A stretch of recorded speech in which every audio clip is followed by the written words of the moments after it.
Janie sat on the edge of the hotel bed, running her fingers over the silk sheets, smoothing out invisible creases as if the act itself could steady her nerves. The fabric was cool beneath her fingertips, soft, luxurious, just like everything else in the room, everything carefully chosen, designed for comfort, for indulgence, and yet for her the room held no comfort at all. The bedside lamp cast a warm golden glow, flickering slightly as if uncertain of its own presence. Shadows stretched along the walls, soft but restless, shifting with every movement she made. The air was thick, warm, carrying the lingering scent of expensive linen and something deeper, more familiar, the faint traces of him. The last time he had been here, his cologne had mixed with the air, leaving a ghost of his presence behind. It was almost gone now, but if she closed her eyes and inhaled deeply, she could still find him in it. But the air felt heavier now, thick with waiting. She glanced at the clock. 9:52 p.m. He was late, again. A slow, sinking feeling settled in her stomach, the kind that she had come to know far too well, the kind that started small, just a whisper of doubt, a flicker of unease, but then grew, spreading through her chest, tightening around her ribs. She knew better than to expect him on time. She always knew better.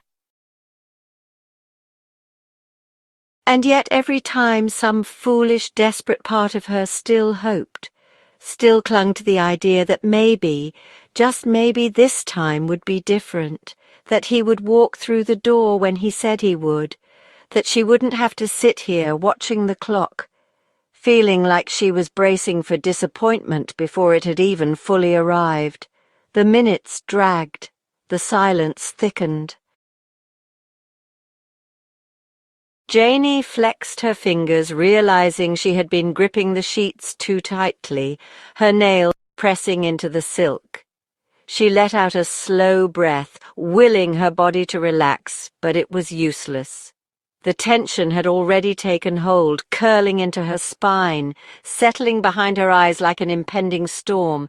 Her gaze flickered to the door, still closed, still untouched. She told herself she wouldn't check her phone, she wouldn't reach for it, wouldn't stare at the screen waiting for the message that might never come, but she knew she would. Because no matter how many times she told herself she wouldn't do this again, she always did. She shifted slightly on the bed, her fingers smoothing over the cool silk sheets, the fabric soft beneath her fingertips. Everything in the room was pristine, carefully chosen, designed for comfort and indulgence, the kind of place where people came to escape reality, if only for a night. But for her it was a waiting room, a place suspended in time, where reality didn't exist outside of whether or not he would walk through the door. Her phone lay motionless on the nightstand, the black screen an unspoken confirmation of what she already knew. No message, no call, no explanation, just silence, stretching out like an empty road, long and endless, leading nowhere. How many times had she sat like this? How many nights had she watched her own reflection in the hotel mirror, a woman waiting for something or someone that was never truly hers? She could reach for her phone, check it again, but what would be the point? If he was coming, he would come. If he wasn't, she would wait anyway. Because that was what she did. A part of her understood deep down that this was how it would always be. The long, aching stretches of nothingness, where she filled the void with work, with books, with distractions that never truly distracted her. The days when he was simply a name on her screen, a presence in her thoughts but never in her arms. And then, the stolen moments, the times he did appear, slipping into her life like a ghost, his presence brief and intoxicating, leaving echoes of himself in her sheets, on her skin, in the hollow spaces of her heart.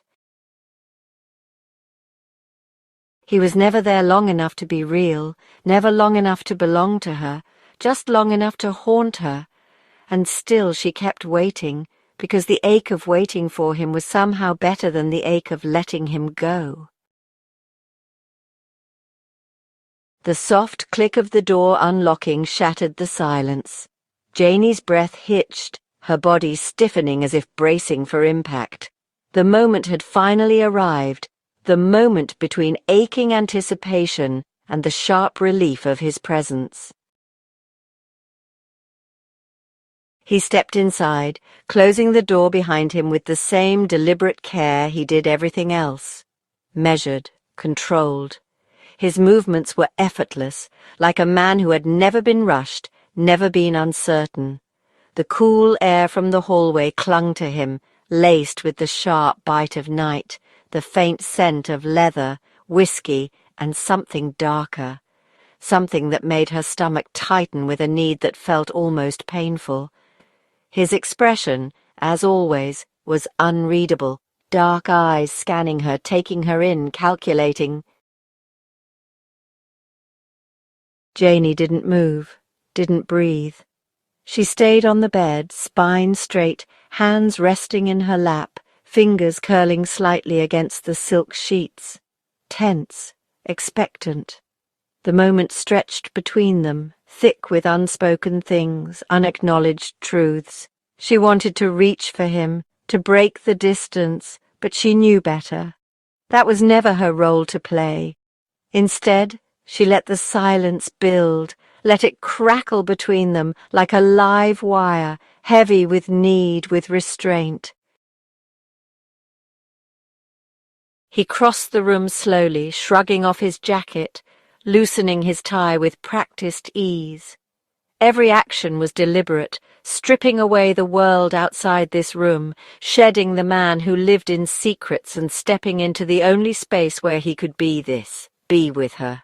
Janie's skin prickled with anticipation, her body already shifting into submission before he even touched her. And then he did. A firm hand on her chin, fingers pressing just hard enough to remind her who he was, what she was, what this was. He tilted her head back, making her look up at him. Her pulse fluttered at her throat, wild, betraying the careful stillness of her body. The anticipation was a drug, sharp, intoxicating, a slow burn in her blood. She let go, gave in the way she always did, the way he expected her to. There was no need for words. His thumb brushed across her lower lip before gripping her jaw tighter, tilting her head further, exposing the vulnerable line of her throat. He leaned in, breath warm against her skin, a tease of something softer before the storm. Then came the first slap, sharp, precise, his palm landing against her cheek with just enough force to send a shiver down her spine. Heat bloomed beneath the surface of her skin, her breath catching in her throat. She exhaled slowly, her body melting into the pain, the pleasure laced within it.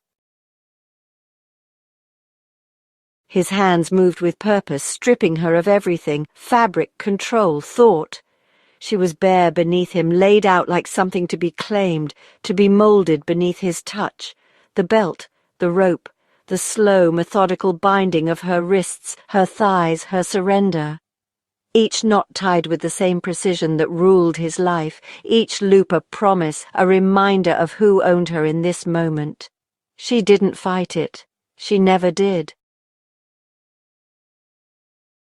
Because here, beneath his hands, there was no waiting, no uncertainty, only this, only him. Pain gave way to pleasure, pleasure blurred into pain, the sharp kiss of leather across her skin, the sweet sting of discipline, the praise that followed when she took it beautifully. He unraveled her piece by piece, broke her down and rebuilt her, until all that was left was the raw, aching need between them. When he finally pressed into her, it was an act of possession, not tenderness, a claiming, not love, and that was exactly what she wanted. She clung to the feeling, to the force of it, to the way he filled her so completely that there was no room left for doubt, no space for questions. In this she was certain, in this she was his. For a while there was no waiting, no loneliness, no wondering if he would leave. For a while there was only this, only him. Hours passed. The air was thick, humid with the remnants of their bodies colliding, giving, taking. The room smelled of sex and sweat, of skin rubbed raw, and the fading traces of his cologne now mixed with something deeper, something dangerous, something like longing. Janie lay sprawled against the sheets, her limbs heavy, her body bruised and aching in all the ways she craved. The sting of his belt still lingered on her thighs, a delicious heat that pulsed beneath her skin. Welts, fingerprints, teeth marks, a map of possession etched into her flesh, each mark a reminder, a silent echo of his control. She exhaled slowly, letting herself sink into it, into the sensation of being used, remade, hers for him, always. Across the room, Tom sat by the open window, shirt unbuttoned, sleeves rolled up, exposing forearms she had kissed only hours ago. A cigarette burned between his fingers, the ember glowing briefly before fading into smoke. The scent curled around him, drifted into the night. He stared out at the city, silent, unreadable, lost in thoughts she would never be privy to. Janie watched him from the bed, memorizing. The way the streetlights outside cut through the darkness, casting shadows across his face. The way the slight furrow of his brow softened under the golden haze, making him look almost reachable. Almost. She had once convinced herself that if she was patient enough, if she loved him without demands, without pressure, without expectation, he might eventually choose her. But Tom didn't choose anyone. Not really. She had learned that in pieces, in stolen nights, in the way he always left before morning, in the way he held her down with one hand but never held on to her after. He had told her he cared for her once, in the dark after too much whiskey, in a Paris hotel room where time had felt suspended, where reality had bent just enough to let her believe. His breath had been warm against her skin, his voice slurred, the words tumbling out before he could catch them. I love you. It had been whispered, reckless, raw. But the next morning he had said nothing at all, and she had never brought it up.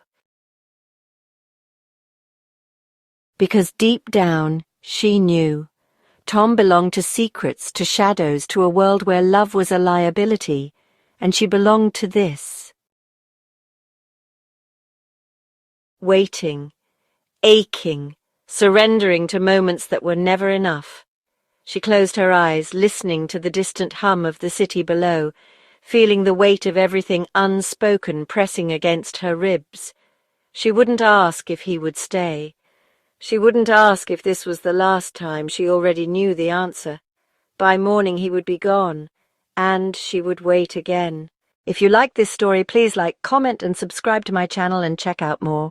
Stories for the Soul.